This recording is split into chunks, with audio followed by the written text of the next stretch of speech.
Friends, welcome back all of you in S pharma. तो आप सभी कैसे हो? आई होप कि आप सभी ठीक ही होंगे।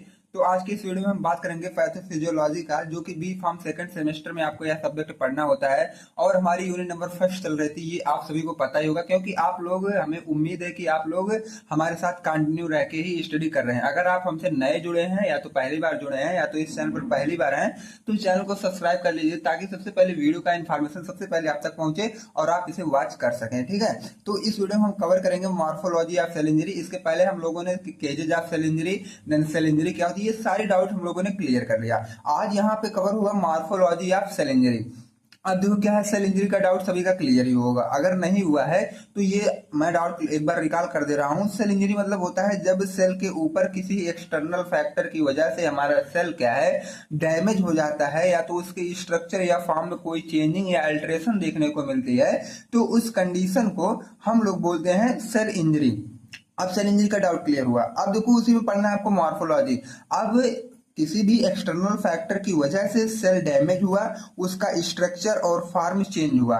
अब स्ट्रक्चर और फॉर्म को जब हम देख पाएंगे अपने नेक्ड आई से नहीं, बल्कि क्या है, माइक्रोस्कोप का यूज करके, तो उन्हें हम बोलते हैं मॉर्फोलॉजी ऑफ सेल इंजरी। अब ओवरऑल अगर देखा जाए तो मॉर्फोलॉजी मतलब होता है स्ट्रक्चर एंड फॉर्म। तो हमें सेल का तो देखना है। सेल का जब हम स्ट्रक्चर और फॉर्म देख लेते हैं अपने माइक्रोस्कोप की हेल्प से, तो वो हम पढ़ते हैं अपने मॉर्फोलॉजी के अंडर में। अब देखो morphology of cell injury means the visible change in a cell structure. ठीक है, व्हेन इट्स गेट डैमेज। अब देखो जब हमारा सेल क्या है, डैमेज होता है, तो हमारे सेल के स्ट्रक्चर में एक विजिबल चेंज दिखाई देता है, और वह विजिबल चेंज हम लोग अपने माइक्रोस्कोप से ही देख सकते हैं, और इसी कंडीशन को हम लोग बोलते हैं मॉर्फोलॉजी ऑफ सेल इंजरी। अब देखो क्या है चेंज, तो आप लोगों को ये अब पता हो गया होगा कि सेल में जब कोई चेंजिंग होती है या उसके फॉर्म में चेंजिंग होती है तो उसकी स्टडी करना या उसको हम देख पाते हैं, इसको बोलते हैं मॉर्फोलॉजी। लेकिन अब देखो इसमें क्या है, कैसे कैसे होती है, जैसे एट्रोपी भी हो सकता है, हाइपरट्रॉपी की वजह से hyperplasia, metaplasia, dysplasia, cell segment, सारी चीजें हो सकती है इसमें ना। अब देखो ये आपके सिलेबस में भी यही सारी चीजें लिखी गई, जैसे atrophy, hypertrophy, hyperplasia, metaplasia, dysplasia, cell swelling, intracellular accumulation, calcification, ये सारी चीजें हम लोग इलेक्ट्रोलाइट इम्बैलेंस तक एक ही वीडियो में कवर कर लेंगे। तो वीडियो कितनी इंपॉर्टेंट है, वीडियो के लास्ट तक आप लोग रहिएगा।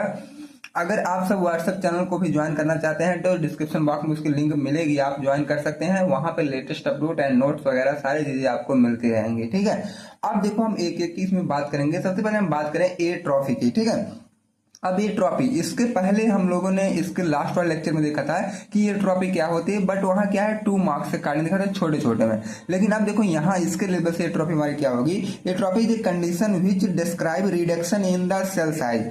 अब देखो ये ट्रॉफी एक ऐसी कंडीशन है जहां पे हम लोग क्या देखते हैं, सेल की जो साइज होती है वह लगातार क्या है, घटती ही रहती है। उस कंडीशन को हम लोग बोलते हैं ए ट्रॉफी। यहाँ पे आपको एक सेल दिखाई दे रहा होगा, देन उसके बाद सेल की जो कंडीशन या साइज होगा थोड़ी सी छोटी हो गई, इसी कंडीशन को हम लोग बोलते हैं एट्रोफी। मतलब सेल अपने एक्चुअल साइज से घट करके वह छोटा हो जाता है, तो इस कंडीशन को हम लोग बोलते हैं एट्रोफी। अब दूसरी पॉइंट की बात करें, दिस हैपेंस अब व्हेन सेल्स श्रिंक और रिड्यूस देयर फंक्शन। अब देखो क्या है, एट्रोफी में क्या होता है, जो हमारे सेल होते हैं वह थोड़े से श्रिंक हो जाते हैं और अपना फंक्शंस जो होता है वह अच्छी तरीके से परफॉर्म नहीं कर पाएंगे। जाहिर सी बात है कि जब ये सेल बड़े होंगे तो अच्छे तरीके से अपना फंक्शन शो कर रहे होंगे, जब छोटे हो जाएंगे तो वो नहीं कर पाएंगे। तो उस कंडीशन में क्या होता है, हमारा सेल जो श्रिंक हो जाएगा और अपना फंक्शन जो थोड़ा सा कम हो शो कर पाएगा। उसके बाद actually the function of such cell में be reduce but they do not die. अब देखो इस कंडीशन में क्या होता है कि जो सेल है वो अपना फंक्शन शो करना तो कम कर देते हैं। ठीक है, जैसे अपना फंक्शन प्रॉपर वे में नहीं कर पाएंगे, लेकिन ऐसा भी नहीं है कि वो पूरी तरीके से खत्म ही हो जाएंगे, डाई हो जाएंगे, ऐसा नहीं है। ठीक है, there are so many reason that make cause atrophy. अब देखो एट्रोफी होने के बहुत से रीजन है, जैसे सेल को अगर पुअर न्यूट्रिशन मिल रहा है तब भी एट्रोफी हो सकती है। अगर वहां पे उस सेल तक या टिश्यू तक जो ब्लड की सप्लाई अगर वह कम जा रही है तब भी हो सकता है एट्रोफी। और अगर फिजिकल वर्क में कुछ कमी देखने को मिल रही है, आप क्या है 3-4 पे मतलब 10 दिन से लगातार रेस्ट ही कर रहे हैं, कोई फिजिकली वर्क ही नहीं कर रहे हैं, तब भी एट्रोफी होने की कंडीशन आपको दिखाई दे सकती है। ठीक है, अब ये टॉपिक का डाउट सभी का क्लियर हुआ होगा। अगर वीडियो अच्छी लग रही है तो कमेंट बॉक्स में एक बार कमेंट जरूर कर दें, ठीक है, ताकि मेरा भी कुछ जो भी है हौसला वगैरह सारी चीजें बनी रहें। अब हम चलते हैं हाइपरट्रॉफी मतलब सेकंड वाले पे। अब देखो हाइपरट्रॉफी अगर देखा जाए, हाइपर मतलब होता है एक्सेस। अब यहाँ एक्सेस वर्ड से मतलब ये पता चल रहा है कि यहाँ इंक्रीज, हाइपर मतलब होता है कोई भी चीज जब बढ़ जाए तो उस कंडीशन को हम लोग बोलते हैं हाइपर। तो अब उसी हाइपर को अपने माइंड में लेकर चलिएगा। The term hypertrophy is used describe in increase in cell size. यहाँ पे देखो क्या है, पहले वाले में आप लोगों ने देखा कि सेल की जो साइज थी वह लगातार घट रही थी, मतलब रिडक्शन हो रहा था उसका। लेकिन यहाँ पे ये सेल साइज जो है इंक्रीज होगी, मतलब अगर सेल इतना बड़ा है तो नेक्स्ट में इतना बड़ा हो जाएगा, ठीक है, मतलब सेल की साइज जो है बढ़ेगी। Organ looks larger. अब देखो क्या है, जब सेल की साइज बढ़ेगी तो जो भी आर्गन रहेंगे वो क्या है, बड़े आपको दिखेंगे, but the number of cells stay the same. लेकिन ऐसा नहीं है कि अगर ये साइज इसकी बढ़ रही है तो इसका नंबर भी बढ़ेगा, ऐसा नहीं है। केवल सेल कितना छोटा है तो नेक्स्ट में क्या है, इतना बड़ा दिखेगा, ठीक है। तो ओवरऑल हमें ये कंक्लूजन निकल के आया कि सेल की साइज तो बढ़ेगी लेकिन नंबर नहीं बढ़ेगा, ठीक है। ये होते हैं हमारे हाइपरट्रॉफी के अंडर में। अगर देखा जाए ये कितने टाइप के होंगे, तो ये मेनली दो ही टाइप के होते हैं, हमारे फिजियोलॉजिकल हाइपरट्रॉफी और पैथोलॉजिकल हाइपरट्रॉफी। अब अगर ये भी देखा जाए तो हाइपरट्रॉफी किस वजह से होता है, तो cages of hypertrophy increase workload. जब किसी के ऊपर क्या है, वर्कलोड बढ़ जाए। वर्कलोड का सेंस आप सभी समझ ही रहे होंगे, जैसे वर्कलोड मतलब जैसे आपके ऊपर क्या है, काम का प्रेशर ज्यादा आ जाए तब भी क्या हाइपरट्रॉफी हो सकती है। तो इससे क्या फ्रेंड्स सीखने को आपको मिल रहा है कि हमें वर्कलोड लेकर नहीं चलना चाहिए। जितना भी काम हमारे पास आ रहा है सबको फटाफट करते जाओ तो कोई वर्कलोड ही नहीं आएगा, ठीक है। उसके बाद हार्मोनल स्टिमुलेशन। अब देखो क्या है, जब हार्मोनल स्टिमुलेशन में कोई इम्बैलेंस होता है तब भी हाइपरट्रॉफी आपको देखने को मिलती है। और यहाँ पे हाइपरट्रॉफी कंडीशन ये है कि दो छोटे छोटे सेल्स हैं, एक कंडीशन ऐसी आती है कि ये अपने साइज को इंक्रीज कर लेते हैं। जब ये साइज इंक्रीज कर लेते हैं तो इसी कंडीशन को हम लोग क्या बोलते हैं, हाइपरट्रॉफी। अब दो आपका क्लियर हुआ होगा। नेक्स्ट की बात करें तो हम हाइपरप्लेशिया। हाइपरप्लेशिया का सेंस क्या है, hyperplasia means an increase in the number of cells in a tissue और ऑर्गन। अब देखो क्या है, ये क्या है, हाइपर मतलब होता है इंक्रीज ही, लेकिन इसके पहले वाले में आप लोग क्या है, साइज बढ़ा रहे थे ना, लेकिन इसमें देखो सेल्स के नंबर बढ़ेंगे, सेल्स के नंबर बढ़ेंगे, ठीक है, हाइपरप्लेशिया में। उसके बाद which leads to increase in its size. अब देखो क्या है, जब नंबर बढ़ेंगे तो साइज तो जरूर बढ़ेगा, ठीक। It is occurred due to increase cell replication. और यह क्यों होता है, जब हमारा सेल लगातार रेप्लिकेशन करता रहता है, मतलब सेल का डिवाइडेशन लगातार जब होने लगता है, एक सेल से दो सेल जब बनने लगते हैं तभी हमारा हाइपरप्लेशिया देखने को मिलता है। अब यहाँ पे देखो 2 सेल से 4 सेल बना, ये क्या हुआ, हाइपरप्लेशिया तो हुआ ना। अब नेक्स्ट की बात करें dysplasia. Dysplasia means abnormal growth and development of cells. Dysplasia में क्या होता है, जब इसी सेल का एबनॉर्मल ग्रोथ होने लगे, मतलब जैसा आप चाह रहे हो उसके अकॉर्डिंग ना होकर एबनॉर्मल होने लगे, ठीक है, तो उस कंडीशन को हम लोग बोलते हैं डिस्प्लेसिया। हाइपरप्लेसिया में आप लोगों ने देखा कि जो सेल का ग्रोथ था वो नॉर्मल हो रहा था, अच्छी तरीके से हो रहा था, तब तो हमारे लिए अफोर्डेबल था। लेकिन डिस्प्लेसिया में क्या है, एबनॉर्मल ग्रोथ होने लगेगा। उसके बाद cells look irregular in shape. जब एबनॉर्मल होगा तो जाहिर सी बात है जो सेल के शेप है वो इरेगुलर हो जाएंगे, साइज भी इरेगुलर हो जाएंगे और उनका जो अरेंजमेंट है वह भी इरेगुलर हो जाएगा। ये आप कब पता चलेगा, जब आप लोग माइक्रोस्कोप का यूज करके देखेंगे तब। जब आप माइक्रोस्कोप का यूज करेंगे तो वहां पे सेल के जो शेप है, साइज है, अरेंजमेंट है, सारी चीजें इरेगुलर वहां पे आपको दिखाई देती। It occurs due to chronic irritation. और यह कब होता है, जब किसी को लंबे समय से इरिटेशन हो रहा हो तब आपको ये दिखाई देता है। जैसे ये मान लो इधर सेल का साइज कुछ इस तरह है, शेप इस तरह है, नेक्स्ट में क्या है मेटाप्लेसिया में इसका क्या है, शेप, साइज, अरेंजमेंट सारी चीजें चेंज हो जाएंगी जब हम माइक्रोस्कोप के हेल्प से देखेंगे। तो उस कंडीशन को हम लोग क्या बोलते हैं, डिस्प्लेसिया। अब आई होप कि आप सभी को डिस्प्लेसिया भी समझ में आया होगा। अब सेल स्वेलिंग क्या होता है, सेल स्वेलिंग मतलब देखो अब ये क्या है कि इसका दूसरा ही पार्ट होने वाला है। देखो यहाँ पे हम लोग क्या है, डिस्प्लेसिया तक समझ गए ना। अब हम बात कर रहे हैं सेल स्वेलिंग से आगे जितने भी टॉपिक हैं, ये 2-2 मार्क्स के हैं, तो ये भी हम लोग इसी वीडियो में कवर कर लेते हैं। सेल का मतलब सभी को पता होगा कि स्ट्रक्चरल फंक्शन यूनिट होती है हमारी बॉडी का। स्वेलिंग मतलब होता है जब कोई भी चीज स्वेल कर जाए, अपने एक्चुअल कंडीशन ना होके सेकंड में क्या थोड़ी सी फूल जाए, उसको हम बोलते हैं स्वेल। जैसे गुब्बारा होता है ना, तो कुछ कंडीशन आता है वो चिपका होता है। तो उसके बाद कुछ में जब उसमें हम एयर करते हैं तो वो फूल जाता है, तो फूल वाली कंडीशन को हम लोग बोलते हैं स्वेलिंग कर जाना, ठीक है। अब हमारे बॉडी का कोई भी पार्ट जब ये फूल जाता है तो उस कंडीशन में बोलते हैं स्वेलिंग। तो स्वेलिंग की समझ में, जब सेल स्वेल होगा उसी को तो बोलेंगे स्वेलिंग। अब ये कैसे होता है ये चीज देखो, cell swelling is a type of reversible cell injury. ये क्या है, सबसे पहला पॉइंट तो आप ये लिखिएगा कि यह रिवर्सिबल सेल इंजरी है। अब रिवर्सिबल सेल इंजरी क्या होती है, इसको मैं आप सभी को पढ़ा दिया हूं, आप लोग कमेंट बॉक्स में कमेंट में जरूर बताओ कि रिवर्सिबल सेल इंजरी क्या होती है। Where the cell become enlarge due to water accumulation.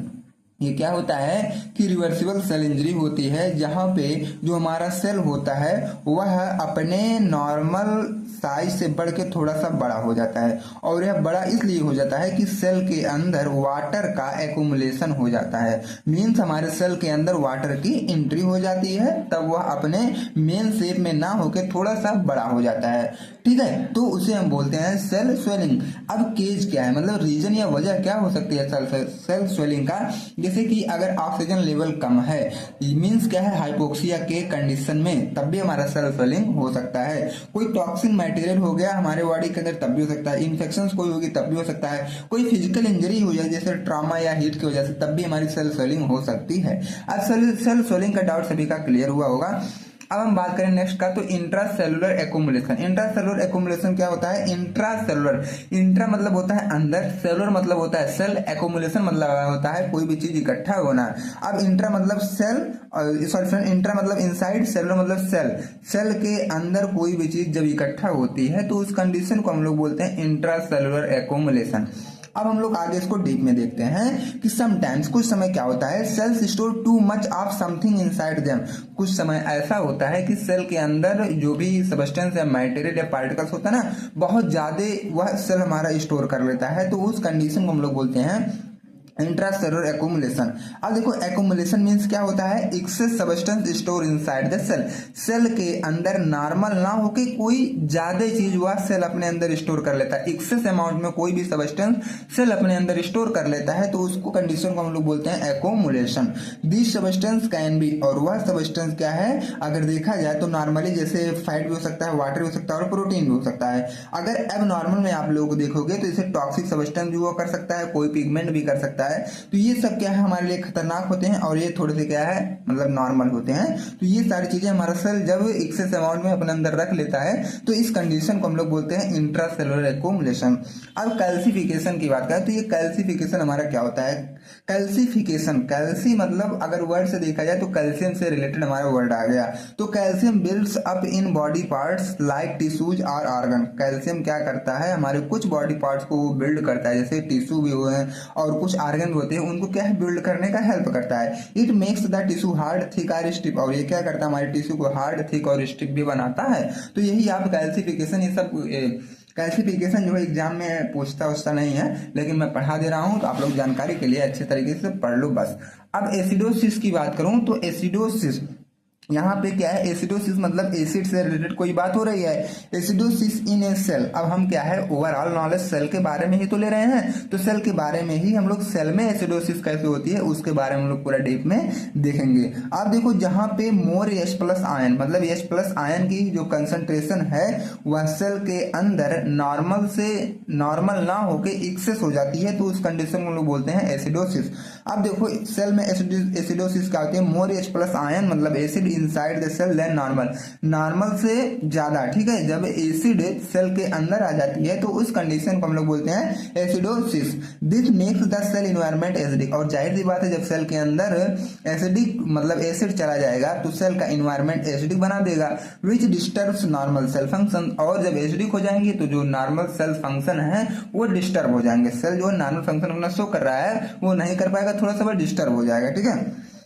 अब हम अल्कैलोसिस की बात करें तो अल्कैलोसिस में क्या होता है, सेल अब जस्ट जान लो उसी का रिवर्स है यहाँ पे, टू लिटिल एसिड और too much base inside the cell. अब देखो क्या होता है यहाँ पे बहुत ही कम एसिड या बहुत ही ज्यादा बेस जब सेल के अंदर आ जाए तो उस कंडीशन को हम लोग बोलते हैं alkalosis. It makes the cells pH higher than normal. अब ये क्या करेगा, सेल का जो नॉर्मल पीएच रहेगा उसको ये क्या करेगा बढ़ा देगा। Which can disturb normal cell activity. जब पीएच बढ़ जाएगा सेल का तो जाहिर सी बात है जो सेल की एक्टिविटी, नॉर्मल सेल की एक्टिविटी है वह थोड़ी सी डिस्टर्ब हो जाएगी, ठीक है। अब ये क्यों होता है, जैसे केजेज ऑफ सेलुलर एल्कोलिसिस, ये क्यों होता है, excess loss of acid from the body. जब हमारे बॉडी से ज्यादातर एसिड का लॉस हो जाता है तब भी यह हो सकता है, और excess amount of bicarbonate in blood, जब ब्लड में बाइकार्बोनेट का एक्सेस अमाउंट आ जाए तब भी यह हो सकता है। अब लास्ट में हमें यह भी पढ़ना है कि इलेक्ट्रोलाइट इम्बैलेंस क्या होता है। अब इसको आपने फर्स्ट सेमेस्टर के इनऑर्गेनिक केमिस्ट्री में पढ़ा रहा होगा कि इलेक्ट्रोलाइट इम्बैलेंस क्या होता है, या तो इलेक्ट्रोलाइट किसे बोलते हैं। जैसे हमारे बॉडी में सोडियम है, पोटेशियम है, कैल्शियम है, मैग्नीशियम है, ये सब क्या है, इलेक्ट्रोलाइट है जो कि हमारे बॉडी में प्रेजेंट होते हैं, ठीक है। अगर यही ना रहे या तो एक ज्यादा हो जाए एक कम हो जाए तो इलेक्ट्रोलाइट का इम्बैलेंस हो जाता है, ठीक। जैसे मान लो सोडियम क्या है 50% है और मैग्नीशियम हमारा 10% है, तो क्या है अगर ये दोनों बराबर नहीं रहेंगे तो इम्बैलेंस तो हुए ना। अब जब ये दोनों हमारे बॉडी में बराबर नहीं रहेंगे तो इलेक्ट्रोलाइट इम्बैलेंस की कंडीशन यही कहलाती है। अब यहाँ पे देखो electrolyte imbalance means there is too much और too little of important minerals, मतलब electrolytes like sodium, potassium, calcium chloride in the body are inside the cell.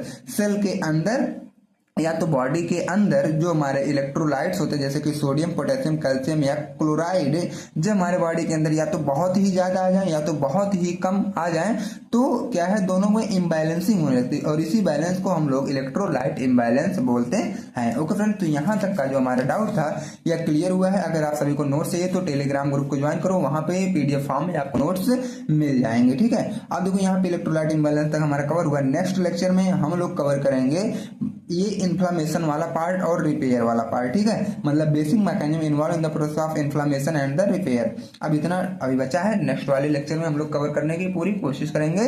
तो अगर आप सभी चैनल पर नए हैं तो हमारे साथ पहली बार जुड़े हैं तो चैनल को सब्सक्राइब कर लें ताकि नेक्स्ट वीडियो का इन्फॉर्मेशन सबसे पहले आप तक पहुंचे। और अगर इसकी प्लेलिस्ट आपको चाहिए तो डिस्क्रिप्शन बॉक्स में प्लेलिस्ट की लिंक भी मिल जाएगी, आपको सारे लेक्चर वहां से आप कवर कर सकते हैं और इजी वे में अपनी पढ़ाई जो है कंटिन्यू कर सकते हैं। ओके फ्रेंड्स, तो मिलते हैं किसी अगले वीडियो में। Thanks for watching this video.